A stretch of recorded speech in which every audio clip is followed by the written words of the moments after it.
How's it going, everybody? And welcome back to another edition of the Stupid Questions podcast. Today on the podcast, we're going to be talking with Reese Vannerson. He is a elite triathlete on the Project Podium team with USAT, shooting for the 2028 games in LA to be in the triathlon. Cool guy, young guy. If you guys remember, we had another Project Podium guy on not too long ago, which was a really fun time. And yeah, I just hope that you enjoy this episode. And without further ado, I want to introduce you to Reese. So, dude, welcome to the podcast. Thank you so much for taking some time to make it happen. How are you doing today? Doing good, thanks. Yeah, sorry that took a little bit longer. I haven't done like a lot of camera stuff on my laptop, so I had to like set everything up on Chrome. Oh, no, it's all good, man. So I used Riverside, obviously, as you can see, and sometimes it's super like quick and easy for some like setups, and other times it's a little finicky and crazy. I actually talk to their support probably 6 to 8 times a month just because there's some little issue that's like not working for certain types of computers. And I record with people from all over the place in different time zones, sometimes even other parts of the world, and it's crazy trying to get everything matched up. But we got it working, so that's good. No, yeah, that's awesome. Yeah. So, Reese, where are you at right now? I'm in Park City, but we're staying at the Olympic Park, just like the residence right below it. Okay, sweet. That's awesome. How long you been out there? It seems like a long time. This is usually where we stay like the least amount, but I think we've been here since like Mayish. I think May. So Okay. 3-4 months. Yeah. So you obviously travel quite a bit for racing and the stuff that you're doing, but as far as like calling a place home, is that even a thing in your world these days? We're pretty lucky because we kind of have two homes, this being one of them, and then we have permanent residency in Tempe, Arizona. So we have Oh, like I have nice. some of my stuff there right now, but just like my necessities or like everyday clothes that I want to wear more, I'll have here, and then we'll move back and forth whenever it gets too cold here, too hot there. Yeah. Nice. That's awesome. So you are 19, correct? Or you're 20? Did you just turn 20? 19. 19. Sweet. When's your Mhm. birthday? January 4th. Good triathlon birthday. Okay, there you go. Perfect. That's awesome. So you're right now obviously going at this full time, but I'd love to hear kind of the backstory of first question, like who is Reese? And second, how did you get to where you are right now in life? Yeah, for sure. I mean, sports always been a part of my life. I've done everything pretty much, not super seriously, of course, but like I've done football, basketball, baseball, even did gymnastics when I was little, soccer, just like everything to kind of keep me active. I had like a Yeah. lot of energy as a little kid, so my parents tried to find every little thing to extend energy.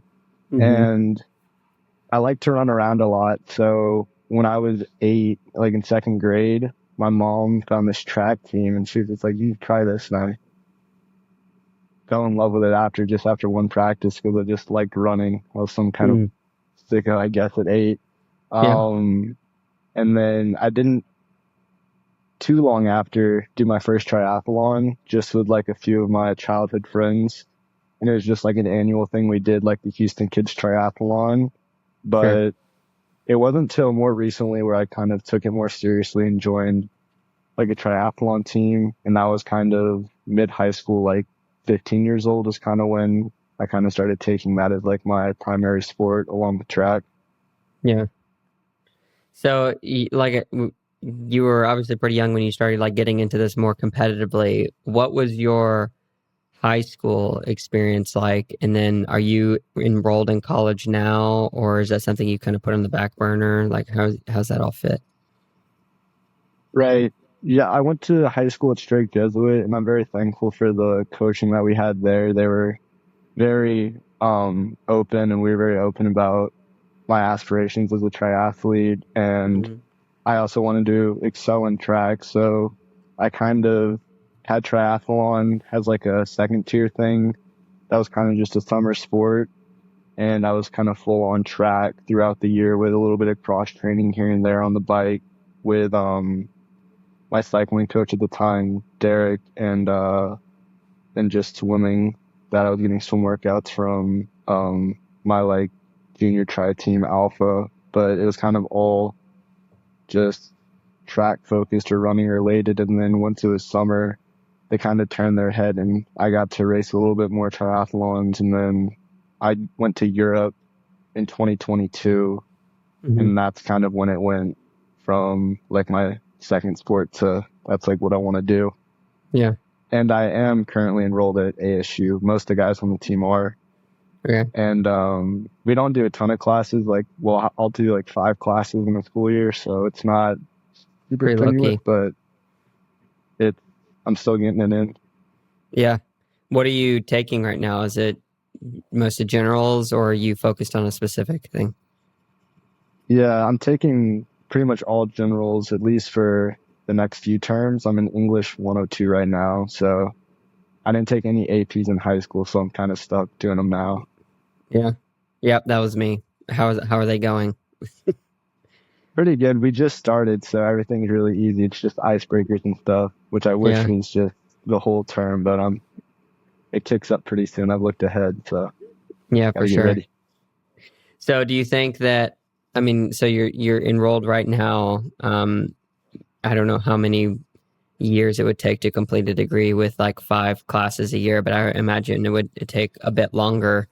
Is there a point, do you think, that you'll get, if things progress in this direction of triathlon, where you would just kind of drop the college aspiration, or is that something you think you'll finish no matter what? My parents have always like really wanted me to get a college degree no matter what path I kind of take in life, and I agree with them that it's a very important thing. But if in 3, 4 years it's really taken off and I'm making a true living off of this, I'll probably, and I haven't completed school at the time, probably kind of push that off a little bit. And I can always come back and do that, but I only have a few years of like peak athleticism that I kind of want to take full advantage of. Sure. And when you say peak athleticism, what does that look like for you? Because I know, bearing on the distance and the goals, kind of like that can change. Right. I mean, short course, the age is usually a little bit younger. Long course, it's getting younger too, but you don't see a ton of mid 30-year-olds racing the Olympic Games. It's mostly mid to late 20s. So kind of that. And then long course, you see more upper 20s, early 30s, even later 30s now, for some of the guys. But yeah, it can be a long career if you do both of them. Yeah. So tell me a little bit about the team that you're on. Project? Yeah, like how did Yeah, that become? Parker approached me when I was 16. I had been sending him emails when I was 15 just about my run times and when I'd hit like a recruitment standard. And we went about it pretty much just like a normal college recruitment. Like you'd get on calls, they'd like show you what to offer, see if it'd be a good fit, and then eventually invite you on a visit. And I went on a visit when I was 17, so junior in high school, and I really loved what they were doing. It was my favorite visit I'd taken, and I really liked the guys and just like the feel of the program. And I'd gone on other visits and I loved them, but it was just different, you know, and it was just Sure. more professional, I feel like, because it's more athlete student, not student athlete. So I enjoyed that. Yeah, for sure. So I'm curious, whenever I've, started something or made a team or whatever, I always have this set of expectations based on kind of the handshake and the initial introduction to the program or whatever it is. Maybe it's a job, maybe it's whatever. After you start doing it for a while, the rose-colored glasses sometimes can fall off and things change for how you understand, and your expectations change, ideas of success change. Has that happened for you? I guess how long have you been on Project Podium, and then maybe answer that question. I think I'm coming up on 16 months with the team, so Okay. but a decent amount of time. Yep. And yeah, I know exactly what you're saying. Just kind of like the honeymoon phase is over. And a lot of my friends who I've had in high school went on to run collegiately, and they've kind of had that happen. Just a lot of promises that may be true, but you don't look past that. You kind of just look for the good. And one thing I really liked about Parker was he was very transparent about it. And he said that this is going to be the hardest but best decision you make. And it's been exactly true. I've had a lot of ups and Mm. a lot of downs. But I've tried to find consistency in that this year, which I didn't really have last year, especially in triathlon. So it's kind of easier to roll with the punches if you kind of don't let the highs get too high and the lows get too low, Yeah. and went in with the mentality that it's not going to be easy. Is it easy at all? Is there ever times when it is easy, or is it always pretty hard? I feel I feel very privileged saying that I have a hard life because I'm very well taken care of, Sure. but it is hard getting out the door some days.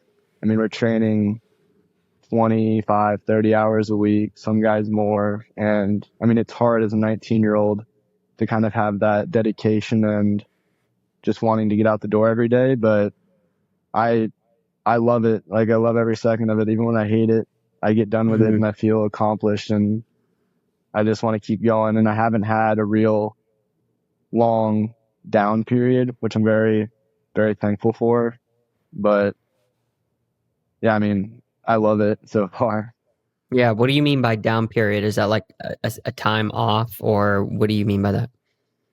I mean, we definitely have time off. I was going more in just like you're kind of in a slump and Hmm. you just have like low after low after low, which you hear a lot Yeah. of people have. And I've definitely had that, but Sure. I've been able to kind of move past that. When you have a group of guys that you eat, sleep, train with, and hang out with, it's kind of hard to stay low for too long because they know when you're feeling bad and they know when you're feeling down and they'll go out of their way to make you feel better. So Yeah. like in the small, very small image after a bad practice or a bad race, you're kind of down on yourself. But when you have people that are on the podium that day or have a good practice and they want to just go to like the beach or just go Mm. out to dinner and just joke around with each other, I mean, it's pretty hard to stay mad at yourself for too long and you just kind Yeah. of move past it. Yeah, for sure. And so, how many other guys are you currently with right now that are on Project Podium that you're kind of living with, training with day in, day out?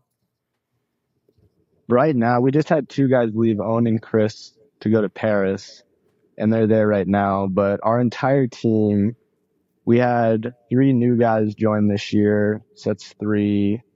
Keller's four, Luke's five, Sully's six, Owen and Chris are seven, eight, Blake nine, and me 10. So I don't think I'm forgetting. Yeah, 10 guys. Okay. So there's 10 of you guys. I know for me, whenever I train with buddies or close friends or even sometimes family, there's always a little sense of Oh, competition in the air, and it's stuff like, um, hey, what's your heart rate right now? Or, oh, how many yeah. watts did you push on that effort or whatever? And I assume you guys do those types of things. So what's the dynamic like when you're training together all the time, but when it comes to race day, like you guys are supposed to be mortal enemies, or maybe you're not. Like what is that dynamic like for you? Right. I totally forgot Luke and Carter. I don't know how I did that. Okay, so 12. No worries. Yeah, 12.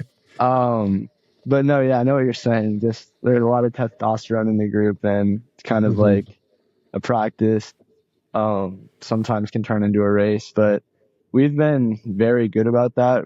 I don't think we have too many big egos on the team. I think it's important to have an ego when it comes to a sport like this, when it comes to confidence, but when you can kind of tuck your ego and go into a practice and just want to get the best out of it for yourself. And when you have 11 other guys going into the practice wanting you to have a good practice as well, it's kind Hmm. of hard to get into that race mindset when we've been, I guess we're pretty good about it. There's definitely days where we're like going kind of race simulation and that's like a Hmm. race. But other than that, in training, we're very level headed, I feel like, as a team, as a whole. Hmm. And when it comes to races, I've been racing these guys for 5, 6 years on the team or not with them. And so you kind of know their weaknesses, their strengths when they're going to go and their mindset going into a race. And someone like me, I like to joke around, not really take things too seriously in the moment just because I don't want to think about the race too much. And there's some guys that just Sure. want to stay quiet and just lock into the race. And when you kind of realize what each person's wanting to do, they're not necessarily being a jerk and they're in the moment, they're just doing what they need to do to get ready for Hmm. the race. And once you respect that and kind of find the people that do the same things you do, it's really good. Yeah. So I'm curious, you said something a minute ago that made me think, and I think it's a little, I don't know what, actually, I won't say countercultural, but like you're saying, you think that, to have confidence, you need to have an ego in this particular section of the sport or in this sport in general. Talk me through that reasoning, like how you've come to that. Is it because that's what fuels your confidence and confidence leads to like faster times or more success in the race course, or what's your philosophy behind that? Yeah, I'm still very, I would say, lower level in the sport. I'm still racing Connie Cups, mainly junior races, and then like the occasional World Cup. So I still have a lot to go, but something that I've kind of learned in the last 2 years when I've started to have a little bit more success in the sport with track and triathlon. I mean, you have to go into the race. Like, if you're going into the race thinking that you're going to get 10th, why even come to the race, you know? Mm. You have to go in thinking that you're the best or one of the best and you can compete with everyone. And in that sense, you have to have an ego because if you're going to the race with the mentality that, like, if I get top 20, it's a good day, I don't think, like, what are you doing?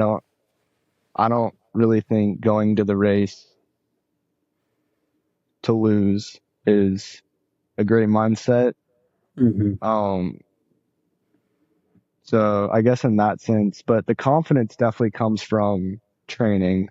Nothing like cocky or anything like that. Just having good, consistent training day in and day out, not comparing yourself to anyone else, just the growth that you've had personally. That's what the confidence stems from. Like I just had a practice this morning in the pool faster than I've ever done it at altitude or sea level and in a pretty slow pool. It was like 3.5 feet. And I mean, that going into the races upcoming is just going to be confidence, nothing else. Mm. Yeah, no, that's a really good explanation. I mean, so racing at these races, the Connie Cup, World Cup races, I mean, how many people are racing? Anywhere from 30 to 50, or is there a specific number each time? Pawnee Cups usually cap at 75. Americas have been Okay, so it's big. pretty, I would say, soft as relative to field size this year. Like the biggest one I've had was probably Punta Cana, and that was a full field size. But Barbados, my first Connie Cup win, there was only 35 guys in the race, and I mean, the depth of field is probably relatively the same. It's just you have less bodies on the start line. And then Yeah. World Cups cap at 65, but every World Cup is usually full because you're starting to get to a level where people are traveling the world for those races. Yeah. Yeah, I just wanted to like put that in perspective for me because I don't know a ton about the short course scene, but um, for someone like me coming in 10th out of 75 would feel pretty good.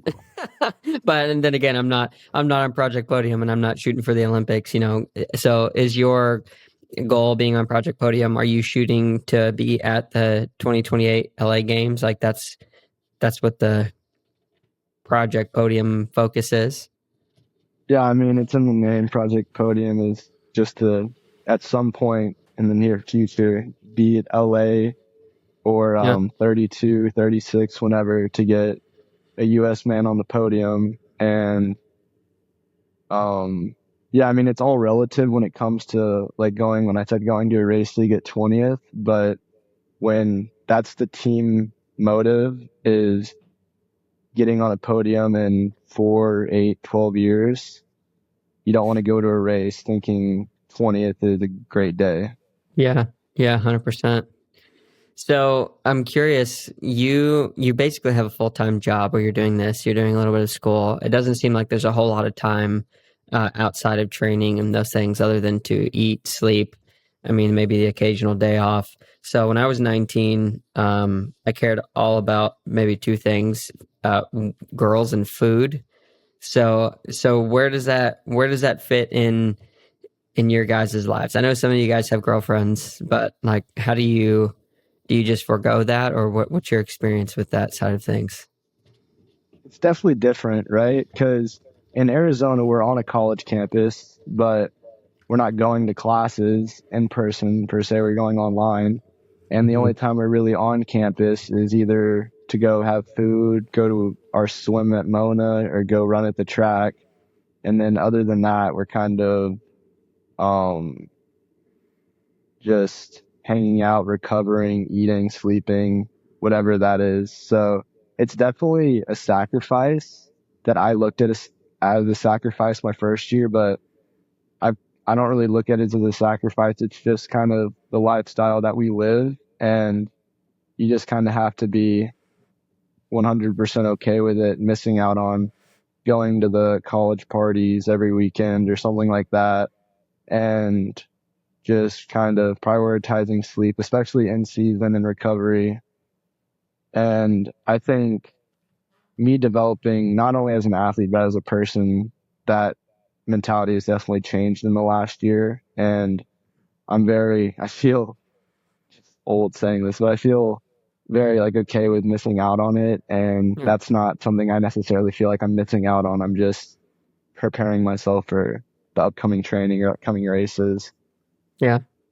Yeah, it's interesting to me how when we deny ourselves or we are denied certain experiences through certain points of life, it kind of forces us to mature to the next level, I think. Um, and that can happen through life tragedy, and I think it can also happen through like what you're doing, kind of like the self-denial of, yeah, I'm not going to go do the college parties thing, which honestly you're probably adding years to your life from not doing the crazy, go to school for a few hours, then stay up all night, and you're sleeping 3 4 hours a night and just burning the candle at both ends. So it's interesting as you said that, because I've interviewed you, obviously, or I'm interviewing you and a lot of other professional triathletes across the spectrum, even some guys on Project Podium. And it's just interesting to hear your guys' story. So that's pretty neat. But I want to go back a little bit to what we were talking about earlier. So your mom and dad, like, they want you to go to college. It sounds like college means a big thing to them. I'm assuming or observing that maybe it's not like the hugest priority for you. So as you decided to like go toward this dream of chasing the Olympics and being on Project Podium in school, like you said, you're more of an athlete student than a student athlete. Have they been supportive through that whole journey? And what's that been like for the dynamic between you and your parents? Right. I mean, going back even before college, they were always just incredibly supportive of the decision that I wanted to do. And I think that was really healthy for our relationship just because they weren't going to make me go run in college to get a degree in 4 years. They weren't going to make me come here and then get, um, or just like make a decision for me. It was very much open to me, and they were just there to give guidance, not necessarily opinions, but just facts. And it was 100% my decision one way or another. But they did sit down, and when I decided to come to Project, it's like no shock that it's not like a college scene, and classes are kind of not necessarily on the burner, but not the top priority Mm-hmm. necessarily. So they just wanted to sit down and make sure that like they said, if I have a lot of races one term or I'm really overwhelmed, I can kind of take a break, but they want me to be on track to get a college degree by the time I leave project or get one before I leave. And I mean, I'm totally okay with that. And it's just, for me, it's just a checklist that I need to do. Yeah. Um, and I've kind of gotten to where I want to get, like, and out of high school, I was like, I'm done with school. I never want to do it again. Yeah. But after being out for a year, I'm ready to get a college degree. I think I asked this, but and maybe you answered, so I apologize if I'm asking this again. But what was the focus like that you're shooting towards the degree, like major? Right now, I'm, well, actually, I'm declared. It's, marketing. Okay. So nothing, it's a lot of basic classes for the most part. And Yeah. then the last year or so, it'll be more personalized. Yeah. You think that'll change the declaration major? It was sports business, but I think marketing suits me better. And Hmm. I feel like I enjoy that more. Yeah, sure. So, what do your mom and dad do? My mom was a teacher for a really long time, and then when she had me, she took a few or a lot of years off and just Hmm. raised me and be a mom. And then whenever I was in high school, she went back to teaching, and she's still teaching now. And that's kind of just like her love. And then my dad took after his dad and is the bail bondsman in Harris County, and he Hmm. runs the same business my grandfather did way back when. Yeah. What does a bail bondsman do? This, I feel like I should know this. They just it's like they pay the bill for people who I want to get are out of like jail. yeah, like want to get out of jail, and then he'll take like a pay cut from that from like posting the bail. Oh, okay. Interesting. Do you? I wonder if you have to have specific licenses to do that. Do you know? Hmm. You do. You do. I don't know. I'm not very well versed in his business, but Sure. being around him for 19 years, I've kind of picked up on a few stuff, and you Yeah. definitely do need license. Yeah. Do you have siblings? I do. I have two brothers. How old are they, and what are they doing? They're they both have wives, and one is a Okay. dad. Oh wow. And one, they're gonna kill me for not knowing this.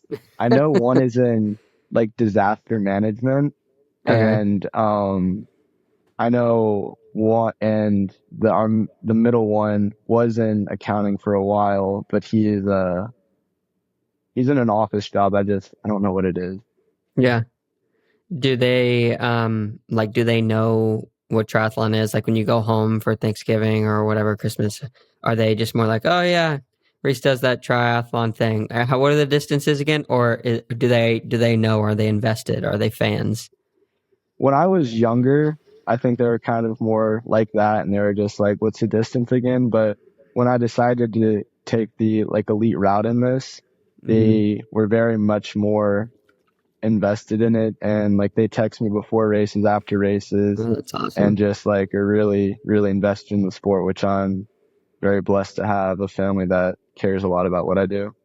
Yeah, for sure. How does that make you feel? Because I know I've talked to some people who, I mean, they're like some of the best in the world, middle distance racers, and their family like is completely clueless of what they do.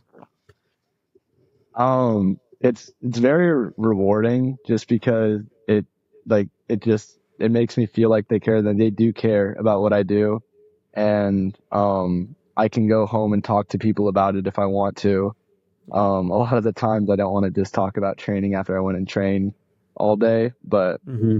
it's really nice to have a corner of people that know what you do. Yeah, for sure. So outside of training, I was reading on your, I think it's called the fact sheet, World Triathlon, and it said that your hobbies are golf and video games. So tell me about your golf game and tell me about what games you like playing. I haven't golfed in a while. All right, I need to really like update that fact golfing. sheet. I know. Um, I did golf a good bit in Tempe. There's a few golf courses there, and I'll play with the cross country guys at ASU, and they're a Oh, lot cool. better than I am. But it's just nice to get out and hang out with a different crowd every now and then. I love Project Podium, but when you hang out 30 hours, 40 hours a week with the same dudes, it's nice to get Yeah, a little change in scenery every now and then. And 100%. yeah, it's more just kind of a hobby just to hang out with people. I'm lucky if I can break 95. I've broken 100 a handful of times now, but I mean, that's really, I'm way off my dad. My dad was very good when he was in his heyday. Nice. Yeah, I when I play golf, which is very seldom, like honestly, like 4 times a year, it ends up being more of a for comic relief. I end up laughing the whole time. Like I kid you not, I was in high school and I was my senior year and I entered this tournament with my at the time girlfriend's dad and it's really funny because he's really good at golf. But I was so bad and it was so hilarious that I actually peed my pants on the course. Like literally couldn't even finish. It was the most embarrassing but hilarious thing I've ever done. Probably not something I should have said on the podcast, but so crazy. So, what kind of video games do you like playing? Is that still a part of your life? I do. I have a PS5 in Arizona. I didn't bring it to Park City, and I kind of regret it because I've had some nights where I've been very bored. Yeah, But Carter does, and a lot of us play Madden, like the new college football on that. And we'll yeah, have like little tournaments on that. And then when I want to play with some of my friends from home, we'll play like Call of Duty, Fortnite, just normal games. And yeah, I'm terrible, but again, it's just to kind of yeah. talk to your friends when doing something. Exactly. Break up the time. So jumping back into triathlon a little bit, how long have you been sponsored by Koros? And tell me how you landed that sponsorship. It's been a year now. It's been over a year. I think it was pretty soon after I joined Project full time. So I think around 14 months. Cool. And I luckily had kind of like an in at Koros. My cycling coach, Derek, picked up a job at Koros and, didn't give me the sponsorship. Dude, just like, hey, this kid's good and, has That's awesome. potential. And I'm very thankful for that in because I feel like Yeah. that's 50% of it is just having connections and having a connection like him is really awesome Yeah. because landing my first sponsorship and it be a pretty large one is awesome. Yeah. Yeah. How does that work? Like, talk me through for anybody who's interested, like, what does it look like to quote unquote get a sponsor? Is there contracts involved, negotiation? Like, what all did you have to do? Right. I don't have an agent. I guess I do have an agent. My dad, is Nice. technically my agent. So whenever I get a, sponsorship or someone that wants to, kind of like have interest in what I do, I always send them over. I forward the email over or DM to my dad and he kind of looks over it because he's pretty well versed in the legal world of all that. And, um, yeah, I mean, it more starts with just kind of building a relationship with the company. And then a lot of the time I've reached out to sponsors because I'm not to a point where sponsors are jumping at me. Sure. Um, and if you get lucky, you'll get one. But if not, I mean, it's just mark it down the list to come back later. Yeah. So we've talked a little bit about obviously the sponsorships and then maybe if this like really took off that you would pause the school a little bit more. Like what is your ultimate definition of success for your life in the sport right now? I mean, ultimate would be an Olympic gold medal without a doubt. I mean, that's the team we're on. That's what every guy I live and train with is training for in the next few years. So Hmm. that's definitely like the ultimate goal. But I mean, if I can walk away from the sport healthy and hopefully a family and just kind of be set up, not necessarily for life because it's not the most lucrative sport, but Yeah. just be able to have made a comfortable living with my time, have some success at the highest level, and just walk away with still a love for the sport and not just be totally burnt out of it by the end, I would definitely call a successful career. Yeah. Have you gotten close to burnout any? The end of last year, it was the first time I was on the road a lot of the time. And I don't know if I would say burnout, but I was definitely homesick and ready to kind of come home. And I had some down races, and with training, I was just kind of like just the day in, day out, not really having a why or a reason. And I was never close to quitting or anything like that, but I was definitely ready for a break. And Yeah. then this year, it's been just a whole nother me. I've been really dedicated to the everyday lifestyle, and I feel like taking it a day at a time, not kind of going a month in advance and looking at all the stuff you have to do till then, but just focusing on the everyday lifestyle and every practice kind of really helps the healthy mentality of the sport. Yeah. What afforded that mindset shift and change for a source of motivation and just overall focus?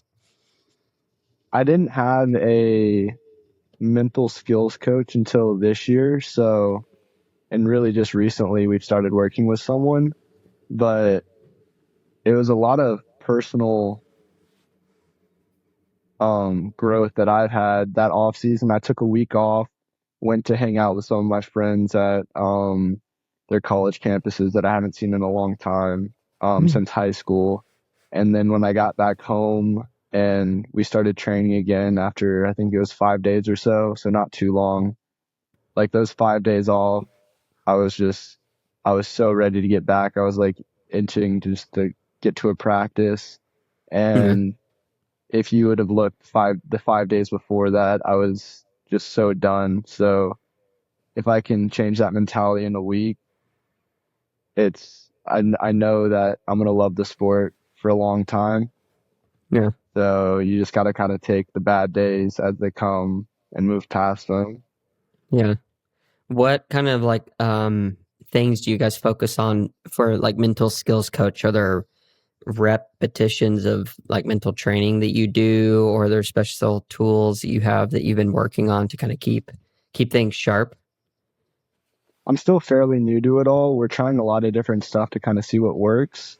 But I really like to write down stuff in like the notes app on my phone or just like talk about my days and like what just walk through, especially like on a race week, just walk through what I'm going to do, kind of walk through the dream reality or the dream scenario of a race, realistic, and then if everything goes bad. And that's kind of what's worked for me really good. And then after a race, talking to either my dad, my mom, coach, or just someone about my race, can kind of keep just hearing a different opinion or different voice rather than my own is really nice to Mm, hear. So yeah. that's really what's worked for me so far. Yeah. That's awesome. I think mental strength is something, it's really hard to develop, I think, quickly. But so I'm always fascinated to hear for like elite level athletes or any elite level performing individual, whether it's business or whatnot, to hear how they work through that stuff. When you first started it, were you skeptical at all of like, oh, it's this hogwash, or you were? Definitely skeptical because I'd never done it before. And my coach at Alpha Multisports, Sarah, was always really big on it. And I guess she was kind of like my first mental skills coach. She was my coach, but she was the first person I like kind of talked to when I had a problem about the sport when I was younger. Um, and Derek as well. They're kind of like my first outlets that I had in sport. And I realized that it didn't fix everything, but it helped. But it's always, I guess, skeptical when you have someone new joining. But I've Mm, been very thankful for Mike and everything that he's done so far with me and the team. And we do team sessions. And I mean, I'm all into it now. yeah. What is it? What's the difference between like one-on-one session and team session? I mean, team sessions are like we have a really good team culture, and uh, I think a big attribute to that is we talk about stuff if we have a problem. We don't just like shove it under the rug and let a big outburst happen. And kind of having Mike there, not like being a teacher and saying you need to apologize for this, you need to apologize for that, or like you need to talk through this, but Hmm. like realizing that we're a team and it's not everyone for themselves, and having kind of just a group mentality and like an all for one. Because it is for one purpose, it's for a podium, and no matter who it is, we're just pawns. And at the end of the day, if there's someone on that podium, it's a win for the program. And then one-on-one stuff is just mental stuff or physical, anything you want to talk about that you don't really want to talk about in a group setting. And it's a lot more personalized to you. Yeah. Have you ever done any, like outside of this mental training, have you ever done any level of therapy or counseling? I have not. I had school counselors, but they weren't really Yeah, anything like too you said. special, but I didn't really buy into all that in high school. I think it's a lot more important now that I'm living on my own without my parents, Mm. and I technically have a job now. So just Yeah. having someone in your corner that's not here, but here whenever you need them. Yeah, yeah, makes a big difference. As you are going through this, I imagine you're learning a lot. Obviously, you're training a lot and you're learning stuff about yourself physically. But what are some of the lessons that you have started to learn, I guess, about yourself over this 16 months? Hmm. Definitely maturity. I was, I wasn't immature per se. I was just inexperienced on living on your own, and I was just a mess for the first month I was here. And I was getting homesick, and I think that's what kind of spiraled me into getting quote like burnt out by the end of the year. I just had Hmm. like my head spinning, and just being more level headed is probably the biggest thing I can say that I've learned this year. Like after a win, I'm really happy for an hour or two, or after a good race. And after a bad race, I'm really mad or just disappointed in myself for an hour or two. But I mean, talk to me the evening after a race and you're going to get the same me. Whereas last year, I would have been not wanting to talk to anyone after a race, after a bad one, or just wanting to go just like celebrate after a good race. And it's kind of been a lot more just level. Yeah, yeah, for sure. Yeah, that comes with experience too, I'm sure. But especially with the mental training, I guess, and yeah, going through the ups and downs. And you seem like you've been on the upswing now. I think your last finish was second place, correct? Hmm. Yeah, and then you have Valencia coming up, and that's a World Cup race. So, how are you feeling about that one? Second World Cup. Holtoko was definitely eye opening for me. I'd raced the Super League, Super Tri series last year, but it was a little bit different because I'd be on the start line knowing that I really only had to put forth like a true effort for 2 to 4 minutes, try to get run points. And I mean, being on the start line with like the Olympic podium from the previous Olympics is a big task for an 18-year-old. I mean, you can say it doesn't affect you. It definitely affected me. The first few races I had with them, but being on the start line with them, and by the end of it in Neom, it was just I'm racing another race, even if I was only racing 4 minutes. You still have to swim and bike with them. And going into Holtoko, it was the deepest field I'd ever raced, other than Super Tri, and it just felt like another race to me. And I think mentality going into a World Cup, especially as a junior, is really important because I had always thought I've been the youngest guy on the start list more times than not in my career, and especially at the elite level. And it's gotten to the point where you're not really thinking about age, you're just thinking about who you can beat and where you are in the race. Because at the end of the day, when the gun goes off, you can be 19 or you could be 30 and it's fair game. So just kind of having a clearer mind and more just, I would say, preparedness and readiness going into a race is the biggest thing that I Yeah. can take into Valencia. Yeah. Do you feel prepared? I would say this is the fittest I've ever been in my life, safely. Um, Yeah. I've had 12 weeks of really, really good training as well as racing and being at altitude and having Parker and the guys always having a training partner every session and just seeing the growth personally from workout to workout from the end of the block to now is just, it's been massive. So I know I'm fit. I know I'm ready, but it's always a question mark on race day. Like we had Tim Don come, or not Tim Don, I know he's the American long course, Timothy Ironman. Yeah. Timothy Timothy, O'Donnell. yeah, yeah. He came Yeah. and talked with the team last year before Junior Worlds, and he said that you unlock the door with your training, but on race day you kind of have to kick it down, Mm. and that's something I've taken into a lot of races with me this year. And like what you've done previous is going to be helpful, but you got to still do it on race day. Nothing's guaranteed. Yeah. 100%. So, who are the big mentors in your life right now? Obviously, Parker, I would imagine. Yeah, Parker's been a huge mentor for me. Him being the main adult in my life the last 16 months when I'm away from home.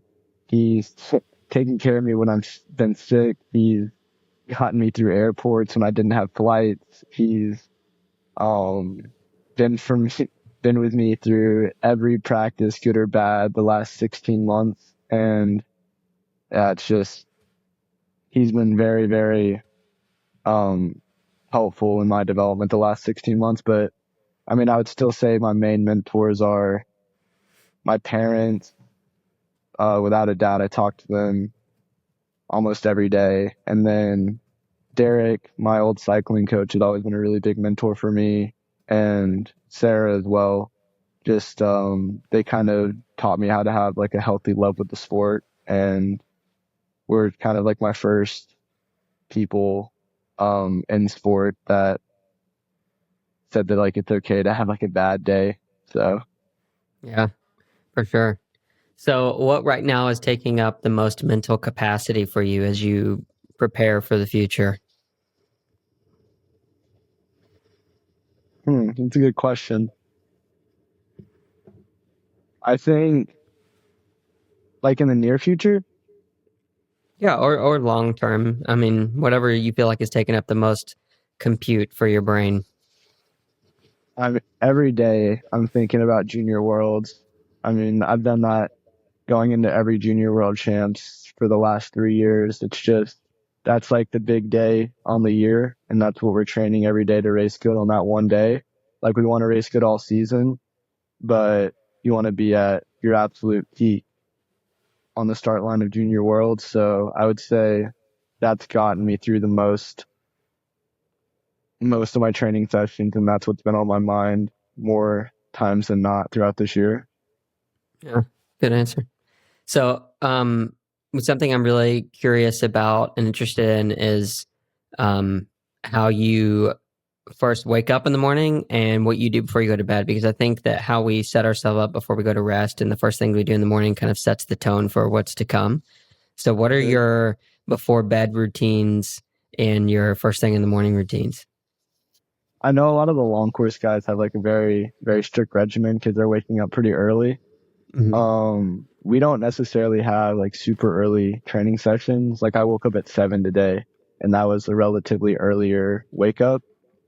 And I mean, every morning when I wake up, I have my phone on sleep mode and blackout curtains in my room, trying to get like the best, most quality sleep I can. And I'll have just an alarm go off, and then first thing I do, no matter what, is take a shower. A lot of the guys in the weird, or a lot of guys on the team think that's weird, but it's what I've done since I was like 13, so it's never gonna change. And then I'll go make a coffee, some breakfast, and then usually head out for my first workout. Yeah. And that's pretty consistent being in Utah or Tempe. And then in the evening, I'll usually be watching TV in the living room with Keller. He's my roommate right now, or just outside on the balcony with the team hanging out. And we'll kind of come back, just wash my face, brush my teeth, um, face routine, all that, and then kind of go to bed and sit on my phone for 20, 30 minutes before I put it up and go to bed. Yeah. How many hours of sleep do you usually shoot for per night? Last night I got 10. That was really good. That was a really good That's good. day. That's solid. I would say I average around 9, Yeah. probably more like 8:45, but definitely more than 8, less than Yeah. 10. Yeah. What's the longest sleep you've ever had, you think? And the week before Miami this year, I was really, really sick and I slept for 18 hours straight without waking up once. Wow, are you Yeah, serious? I That's that crazy. was bad, but I would say when it being healthy, it honestly might have been here. One night I went to bed at 9 and didn't wake up till 11, Wow. and it was an off Interesting. day, and that was Yeah. I needed that, but I Yeah, felt you're pretty just groggy cooked. the rest of the day because Yeah, I isn't think it sleeping that interesting? long, yeah, Yeah, it's interesting. If you get too much sleep, you wake up and you're like, what year is it? And you're kind of dragging around trying to understand how does this you're make me kind feel? of you're kind of waking up like after a like a nap, and you just yeah, Yeah. it's like worse than when you went to bed. Yeah, there's so many funny memes. Have you seen that one with the bear crawling out of the cave? Oh, yeah, It's so funny. yeah, It's so funny. Oh, I love that stuff. It kicks me up. Cool, man. Well, so I have kind of one more final question for you. Um, you have found a level of success so far that most people, I think, can only dream of. So, and you see a future ahead where that you want to get to. And I would say most 19, 18, 20 year olds don't have that level of direction. So for your peers that are kind of wondering, maybe they're a little bit younger, 16, 17, they're trying to figure out like, what am I actually supposed to do in life? What advice would you give them for finding like a path or a purpose and a direction? yeah. I mean, you can find success in a lot of things you do, but I mean, find something you love because it's a lot easier to find success in that, and it's a lot easier to get out the door every day and do something you love than wake up and do something and go to work and say you hate it.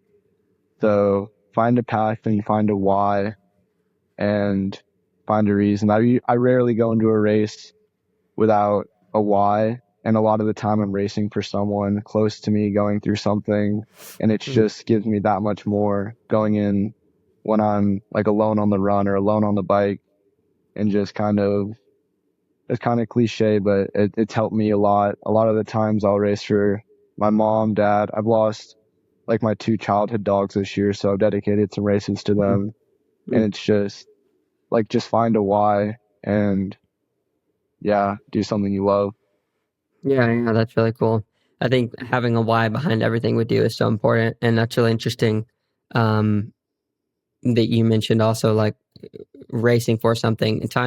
At times when I've had to do like a hero effort or you're doing some VO2 stuff, I've pretended like, okay, somebody's got my mom at gunpoint. And if I don't get over this threshold, can I hold it? And just like think of the impossible levels of power or the impossible levels of speed that you could potentially hold to save Yeah. someone's life. Because I've heard so many studies where it's like, oh yeah, you're pushing as hard as you can. Really, that's only like, I forget what the number is, but that's only like 70% of what you're actually capable of if Yeah. you were able to just like unlock that.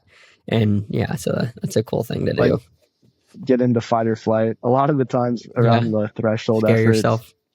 yeah. Also, if I'm trying to push a big number of watts or hit a time, I haven't really thought about, that's a good analogy. Kind of like if someone has your mom, but I just called myself some not nice names in my head. Um, Oh, if I'm snap. having like having a bad day, but Yeah. a lot of the time it's just, yeah, just like kind of finding a why or just like self-talk is the big thing. Yeah. No, it is. Yeah. I haven't yelled at myself. Well, I have been like, come on. And it's always interesting because I'm out here in the middle of the Tennessee, rural Tennessee, and there's houses, I don't know, pretty spaced apart, but I was doing some harder efforts this morning. And kind of wonder, when I'm at the last 30 seconds of a super hard 5-minute effort or something, and I'm like screaming, and I'm wondering, it's 7 a.m. Like who's standing on their porch right now, wondering like, what in the world is that? Like, or someone thinks I'm dying, or like even I had my headphones in and I can still hear cars coming because I have my Garmin and stuff. But even still, like when a car comes up behind you, like I've been scared so many times, probably because I've had some near misses, and you're like, oh shoot, stuff like that. But anyway, I digress. Well, awesome, man. Thank you so much for the advice. Thank you for jumping on and sharing your personal journey. I look forward to continuing to follow what's going on in your life and how the Project Podium continues to build out. I need to get more of the Project Podium guys on there, so I may hit you up for some introduction or something. But yeah, I really appreciate you taking the time, man.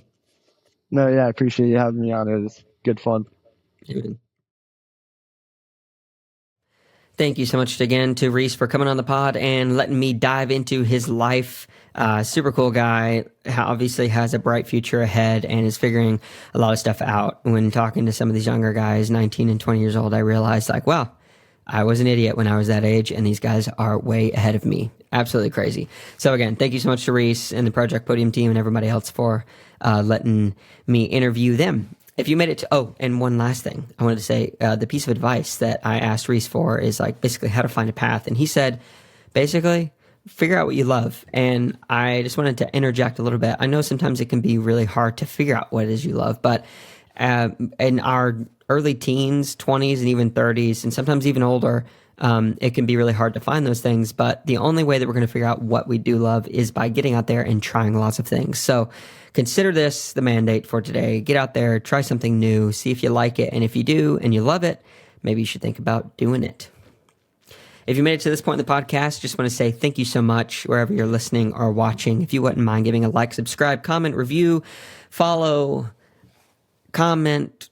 I can't remember all the other things. Any and all of those things really do help continue to grow and push the podcast out. So thank you so much for listening and for doing that. If you also want to sign up for a newsletter, you can do that at the stupidquestions.show website.